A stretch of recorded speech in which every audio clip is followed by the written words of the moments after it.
सुबह 7:30 बजे पिताजी हमारे ड्यूटी के लिए निकले थे। विशेषरगंज ब्लॉक है, पोस्ट है नेजाभार राजेश गांव गोपारा, जो ड्यूटी के लिए गए थे।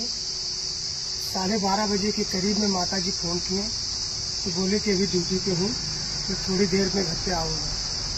इसके बाद में जो है 2 बजे के करीब फिर फ़ोन किए कि मतलब आ गए चौराहा पे कि नहीं आ गए। तो माताजी से बात होने के बाद में वो बोले कि ठीक है, मैं अभी थोड़ी देर में पहुंचता हूँ। उसके बाद 2-2:30 बजे के करीब में फ़ोन किया तो फ़ोन घंटी जा रही है, फ़ोन उठा नहीं, पिताजी का फ़ोन उठा नहीं। लगातार माताजी शाम को 5 बजे तक यही हाल रहा कि फ़ोन उठा नहीं, बेल जा रही है, फ़ोन करते हैं माताजी, फ़ोन नहीं उठता है। इसके बाद में माताजी को कुछ शक होता है तो छोटे वाले भाई को बुलाती हैं माताजी। घर पे था, घर पे आया कि जाओ चौराहा पे देखो, जिस जगह पे मतलब बैठे थे वहाँ पे है या नहीं है। तो छोटा वाले भाई हमारे चौराहा पर गया और वहाँ पे देखा कि जहाँ जहाँ बैठते हैं वहाँ पे नहीं थे। मैं प्रयागपुर तहसीलदार साहब के यहाँ खाना बनाता हूँ, वहीं रहता हूँ। तो 7:30 के करीब में माताजी हमारे पास फ़ोन किए कि पापा तुम्हारे फ़ोन नहीं उठा रहे हैं और चौराहा पे कहूँ नज़र नहीं आ रहे हैं महेश की हड्डी देखने के लिए। ये होता है कि जो मैं 8:30 बजे के करीब वहाँ से प्रयागपुर से निकलता हूँ यहाँ घर के लिए। घर पे आता हूँ, पूछता हूँ, इसके बाद फिर मैं चौराहा पे जाता हूँ, चारों तरफ देखता हूँ, जहाँ जहाँ पिताजी बैठते थे वहाँ नहीं थे। इसके बाद में 9:30 बजे के करीब में मैं पुलिस चौकी में गया। पुलिस चौकी में हमने बात किया सिपाही लोग से, तो उन्होंने बताया कि कहीं हो सकता है रिश्तेदारी में गए हों या कहीं गए हों, देख लीजिए आप सुबह एप्लीकेशन देना, उसके हिसाब से मोबाइल लोकेशन पे लगाएंगे। इसके बाद हम लोग ढूंढेंगे। इसके बाद में हम लोग 4-6 लड़के इकट्ठा होकर के बहराइच और रिश्तेदारी हर जगह ढूंढने गए। ढूंढने के पश्चात में जो है करीब 1:30-2 बजे कुटेला चौराहा पे पुलिस चौकी के बगल में एटीएम बैंक के पास जो है हमारे पिताजी की साइकिल खड़ी थी। तो कुछ दूर चौराहा से मैं आगे आ गया तो मेरे एक मित्र गाड़ी पे बैठे थे, उन्होंने कहा यार चौराहा पे 2:30 बज रहा है, साइकिल खड़ी है, तो यहाँ से तो दिन में ही साइकिल उठ जाती है। तो गाड़ी मोड़ कर मैं वापस गया तो देखा तो साइकिल मेरे पिताजी की थी।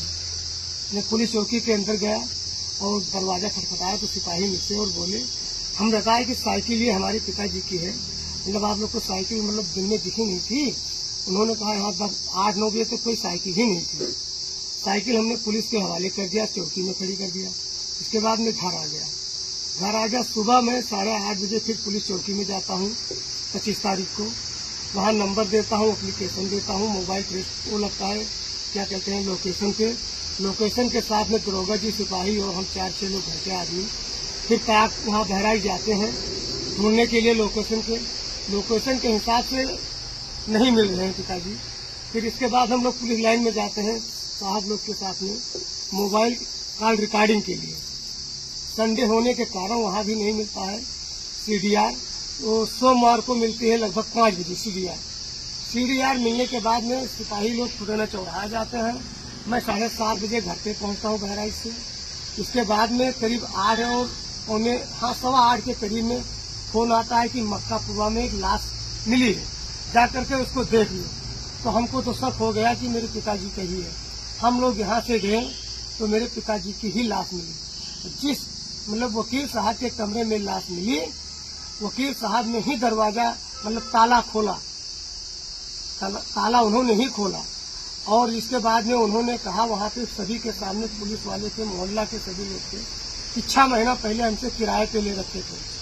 तो भाई ड्यूटी विशेषरगंज करते हैं तो बहराइच में कोई लेने का मतलब ही नहीं है कमरा। अगर कमरा लेते तो हम लोग को जानकारी होती। और इसके बाद में वो कमरा ऐसा है कि ना वहाँ पे कोई बर्तन है, ना कोई नल है, ना लेटरिन है, ना लाइट है, ना पाइप है। वहाँ बड़ी बड़ी केवल घासें लगी हुई हैं। वहाँ चटाई पे मेरे पिताजी की लाश मिली, सर के नीचे बैग, चेहरा पहचान में नहीं था, पैंट शर्ट पहने थे, पैंट शर्ट अलग टांगा हुआ मिला, सिर्फ बनियान और अंडरवियर में थे मेरे पिताजी। हम लोग उनके कपड़े से पहचान किए कि मेरे पिताजी हैं, 100% है। इसके बाद में होता है कि वो मर्सिडी में लाश को जमा करते हैं, रात में हम पंचनामा भरते हैं, सुबह पंचनामा होता है, लाश को लेकर के आते हैं। कोई उसमें वो नहीं करते हैं, हम लोग जो है दाह संस्कार करते हैं। इसके बाद में हम FIR लिखवाने जाते हैं प्रयागपुर। तो प्रयागपुर के SHO साहब बोलते हैं कि कोतवाली में जाओ, कोतवाली में लिखा जाएगा। कोतवाली में जाते हैं तो एसएचओ साहब वहाँ के कोतवाली के कहते हैं प्रयागपुर में लिखा जाएगा। मुझे गुमराह कर रहे हैं। इसके बाद में दोनों जगह से मुझे कोई रिस्पॉन्सिबिलिटी नहीं मिला, तो मैं गया एसपी साहब के पास, माता जी को साथ में लेकर गया। वहाँ माता जी ने दरखास्त दिया। वहाँ गया तो बोले कि 10 बजे चले जाना, प्रयागपुर एसएचओ साहब से मिल लेना। वहाँ गया तो पता चला कि छुट्टी पे है साहब, अभी तक नहीं आए। आज भी मैं गया था तो वहाँ पे नहीं मिले हमको एसएचओ साहब, और मुझे कोई न्याय नहीं मिल रहा है। इस मामले को दबाया जा रहा है।